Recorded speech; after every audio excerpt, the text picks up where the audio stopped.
Hi guys, thanks for coming back and joining me for another video. So Harry chooses Polo over the Jubilee is the title of this video. However, at the time of editing this video, it has come to my attention that the Queen put out a statement through the palace that Harry and Meghan, alongside Andrew, will not be standing on the balcony. But within minutes, the Sussexes, anyone would think it was pre-prepared, declared that they are coming and the children are coming too. So at this point, I don't really know what to believe other than the fact that I'm pretty certain Netflix want their pound of royal flesh. And without the connection to the royal family, Harry and Meghan don't have zilch. First up, you've probably noticed I've cut the blurb off the beginning of the video. It just was beginning to annoy me. I've had it for so long. And yeah, it's just blah, blah, blah. So we've cut that off. We've cut the ending off. So you're just going to click play and it's me.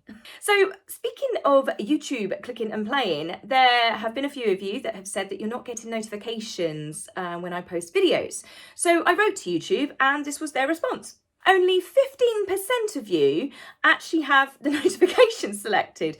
So when you hit subscribe and you've got that notification bell, it should give you a drop down of options. The one you want is all notifications. I checked this on my phone, and when I went to click, I tested on someone else's YouTube channel, and when I clicked, it came up that I had all of my notifications switched off completely on my mobile phone. So I then had to go in and just allow YouTube notifications. So that was just for those of you that have been inquiring. Now, before I get on to the royal family, it's hard to think about anything other than this Johnny Depp and Amber Heard court case. No wonder he wanted it aired to the public. You cannot believe the stuff that came out. I know some people are like, well, he should never have lost the UK case, but it was different. That wasn't Johnny Depp v Amber Heard. That was Johnny Depp v pretty much a newspaper and Dan Wootton for calling him a wife beater, which at the time, Amber had said that it happened. Lots of people just believed Amber, rightly or wrongly. They just went on her hearsay.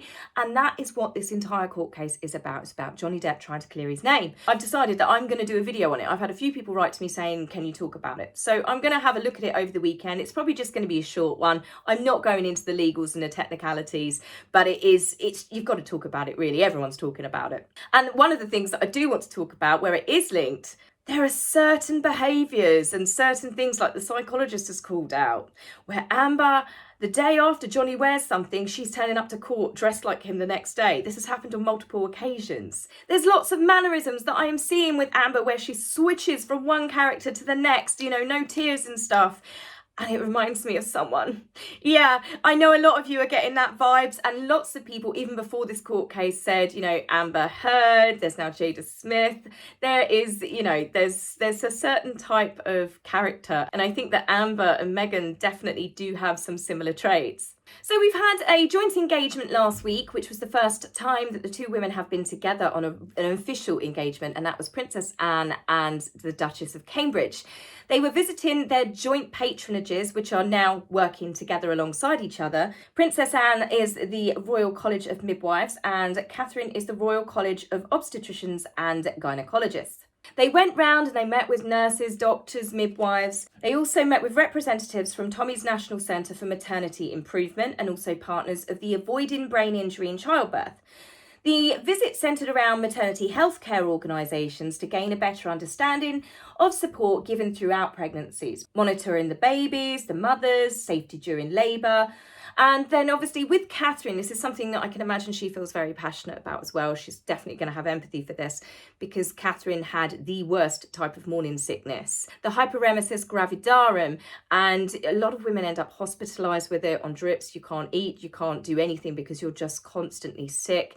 I had a friend years ago that suffered from it, and they were dangerously underweight in the early stages of their pregnancy because they couldn't even keep water down. So for Catherine, the amount of support that she had, the fact that she is now using her position, her rank, and the popularity that she's got and the Royal Foundation to make this become more of a service that is available for lots of people. You can imagine that Catherine has had the top healthcare in the entire world, especially giving birth to future heirs to the throne. But there are obviously so many cutbacks and setbacks with people that have only got NHS access. There's been lots of things that have been gradually reduced and taken away. And this is where I really do love listening to Catherine. You know that she's very passionate about it. You know she genuinely cares. And it all ropes in as well to her early years, mental health support for families going through hard times. And this, as I said before in many videos, this is her niche. And the fact that she's now bringing into it the dangers of these high-risk pregnancies, the support needed for parents when they, especially even when they've just given birth, the impact a child has on your life. Obviously, as you know, I don't have children myself, but I can honestly tell you through watching friends and families over the years, it's absolutely crazy how much a child or several children can turn your life upside down. Although I will say this, some of my friends have now got mummy kung fu down. And what I mean by this is the first baby comes so gentle, so fragile with them, changing them in their little baby grows, you know, everything is, they burped, oh, you know, ring the doctor and stuff. By baby number 3 comes along with a few of my friends, they're like, give me the nappy. The dad throws it across the room, mum's just like, done. Baby's in a baby grow, clean, wiped up. Nappy is disposed of just like that. As I said, mummy kung fu. Or I ring one of my friends as well, and it's just literally like, yeah, so we're meeting up next week. Alex, get your fingers out your sister's hair. John, sit down. George, keep the fork out the plug socket. And Sarah, leave the puppy alone. Yes, no, I'd love to. Yeah, I'll see you next week. You're like, okay, mummy kung fu. Now, speaking of mummies, let's talk about Princess Beatrice. Princess Beatrice and her husband Edo have just had a christening for their lovely daughter Sienna. They've actually called her Sienna Elizabeth, another member of the royal family that has put the name Elizabeth in, which is just, I think it's very sweet. I love the fact that all of the grandchildren have done that somewhere along the line with their children. Now, despite the fact that Princess Beatrice is a princess and she is Her Royal Highness as well, they are such a down-to-earth couple. The christening was private. They do not live in a Grace and Favours home in the royal family. They bought their house, I think before they got married, down in the Cotswolds, which is actually where Edo's parents live.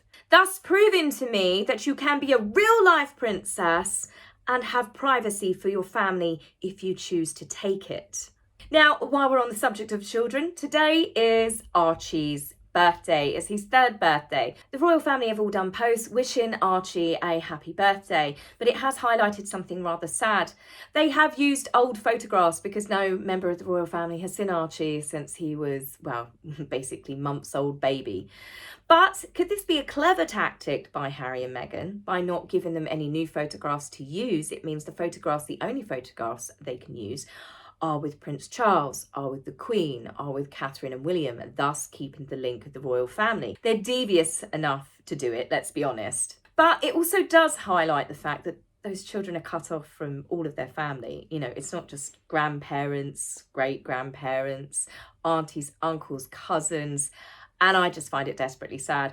I know some of the Sussex squad are like, oh yeah, but those children would grow up in such a terrible environment. Oh, I'm sorry, when I look at the Cambridge children running around with all of their cousins, Zara's children, you know, when you see them all interact with each other, I see a healthy family dynamic. I see aunties and uncles playing with the kids. I see those kids being spoilt rotten on their birthdays. Archie, last year, we had that photograph. It was depressing. It looks like something you got free when you buy a picture frame. A single photograph, or like It, the horror film, but it was just Archie, the back of Archie holding a single balloon. No colour, no friends, no birthday cakes, no children running around. It was just sad. And that's the thing, it's like the family picture they did with Lily holding her up like she was Simba in The Lion King. It was literally, it looked like something that would belong in the Littlewoods catalogue or a Levi's advert. There was nothing cute or baby or child orientated about it. Which brings me to another thing about their children. They're never seen. They are never ever seen. And I'm not saying I'm not going along with any conspiracy theories. They are quite clearly children. But why are they never taking their children out anywhere? It's like the children are locked in a compound all the time, like a prison. And for Harry to talk about the fact that his childhood was so horrific, he didn't want his children growing up the same. When I look how Harry grew up and how all of the other royal children are growing up with so much love and fun and days out, all spent together playing, and then I think that their children are never seen outside that house, if they're even in that house. They're never even seen at the Polo this weekend. Photographs came out through TMZ, some of them not so flattering. Why would you not take your kids to that? It wasn't an official polo match, it was a warm-up match. The reason why I say that is because when you look at his mate Nacho, not your problem, sorry, I can't help it. When you look at Nacho's wife, she's dressed in jeans and a jumper. Now, I've never been to a polo match. The closest that I've been to polo is watching Pretty Woman, okay? But one thing I do know is the fact that it is a very, very formal affair. It's ladies in dresses, below the knee. It's, men dressed up in smart suits. It's a very posh thing. But the fact that they were casually sitting there, Marcus Anderson was there as well. He's surfaced out of nowhere, whichever pit he's crawled out from. But he was there and sitting down on a blanket. They're all chatting. And you just think, why would you not have your children with you? Archie would have absolutely loved watching Daddy play polo. So I find it very, very strange that the children are completely isolated. And as I said in the last video, Harry talking about, that being a father is the most wonderful thing. His parenting's not even started yet. So can you imagine when Lily and Archie turn 18 or 21 and they realise how, let's be honest, messed up their parents are, the stories that they're going to come out with. I can almost picture Lily just sitting down on like whoever the new Ellen is, talking about Meghan in the form of like Faye Dunaway and Mummy Dearest. There's something that is fundamentally wrong, because I know other A-list celebrities walk around Hollywood, they walk around all of these celebrity hotspots, their children's faces are pixelated. You see them at pumpkin patches, you see them all over the place, because they've got rules with the media that their children, if they basically show their children's faces, they will sue them. And I don't understand, do Harry and Meghan not have that in place? Why would you never take your children out anywhere? Christmas tree shopping. Why on earth wouldn't they have taken Archie with them? He would have been 2.5, and you think going around looking at all the lights and the Christmas trees is just generally stuff that you would naturally do. So as I said, I find the whole children thing becoming rather bizarre. Now, while I'm on the subject of polo, first thing, does no one else find it weird that Omid Scobie, their mouthpiece, has just announced to the entire world on social media the exact dates that Harry will be playing in Santa Barbara? What happened to Harry's fear of security concerns? So badly, he's suing the UK government because he couldn't pay for police protection for his family. He's quite happy for his mouthpiece to announce exactly where he's going to be on set dates. Meghan's probably going to be there cheering. Obviously, the children won't be there. But surely, security concerns? It just doesn't make sense. Either you're very security concerned and paranoid for the safety of your life, of yourself, your wife and your family, or you're not. Many people have said he used it as an excuse not to actually, turn up to his grandfather's funeral to face other members of the family. And also with Harry now declaring the dates, it's now causes more speculation, because the polo tournament will run over certain dates of the Queen's Jubilee. So now people are saying, oh, he's not going to come, he's going to come. They're playing into their hands. They want the speculation because they want their names in the newspapers. They want to be talked about. They literally are craving every single headline. They want the attention of, are they coming? Are they not coming? We don't want them there. The UK public do not want them there. I think half the Americans wouldn't give a crap if they went or if they didn't. But no one wants to see them. I think it would be detrimental to the royal family if they did come and were accepted on the balcony. Private family things with no Netflix crew, no photographs, perfect. But I think the fact that Harry suddenly declared that he's now signed up to play polo, which, given the fact that he's lived in Montecito nearly 2 years, why did he never sign up for it, playing it beforehand? Why has he only just declared this a couple of weeks after that very quick meeting with Charles and the Queen? My money is on that Harry got told that you can come to private family events, but no balcony. So Harry's thrown a strop and gone, fine, I'm not coming, I'm playing polo. Given the news that's come out in the last hour, where the palace put out a statement saying that Harry, Meghan, Andrew, it's basically only going to be working royals that will be on the balcony. Within minutes, Harry and Meghan's PR team put out, and literally within minutes, a response saying that they are coming and they are bringing the children with them. The elusive children that they've kept away from absolutely everyone, as I was just saying a moment ago. If they do come, it's for one reason and one reason only, and that is for the headlines that it will get. But the fact that Queen has said they're not allowed on the balcony, I can't see Harry and Meghan wanting to come.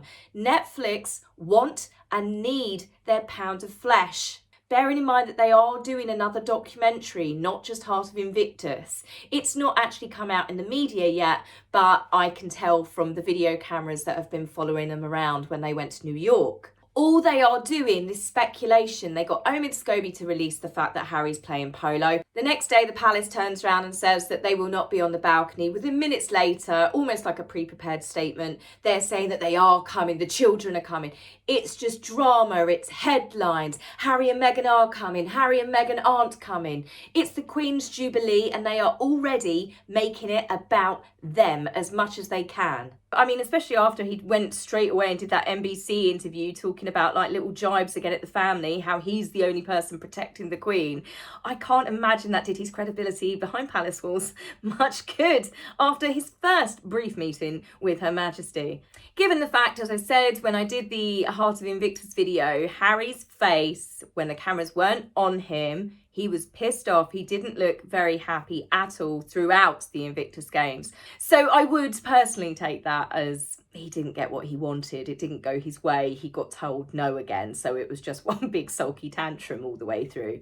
And I can imagine their household is probably full of tantrums all the time, just not from Lily and Archie. Because can you imagine what Meghan was like when she found out that Pearl got cut? I know I've spoken about it, but everyone keeps talking about it. But the fact that, you know, she's got nothing left now. Everything she's done or tried to get off the ground, flop. 40 by 40, flop. The bench, flop. Pearl, literally just been cancelled. I mean, she's ridiculed with her political statements and stuff, so she's literally got nothing. Harry, what's Harry got? Well, now he's got Polo, which means he's now going to have friends again. Harry's also kept Centre Barley. Harry's got the Invictus Games. Harry's got Better Up.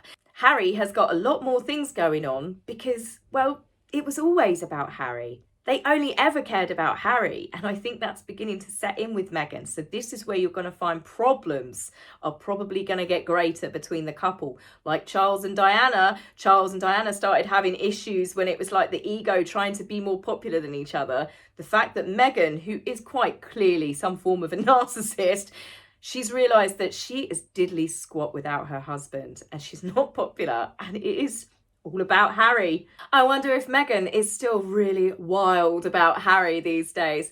The fact that she's back with Marcus Anderson and she's sitting there on a polo field with her shirt unbuttoned near enough to her navel. But more importantly, she's got her hunting hat back on. Given Marcus helped her get with Corey, also helped get her with Harry, it does make you wonder if Marcus and Meghan are back on the prowl.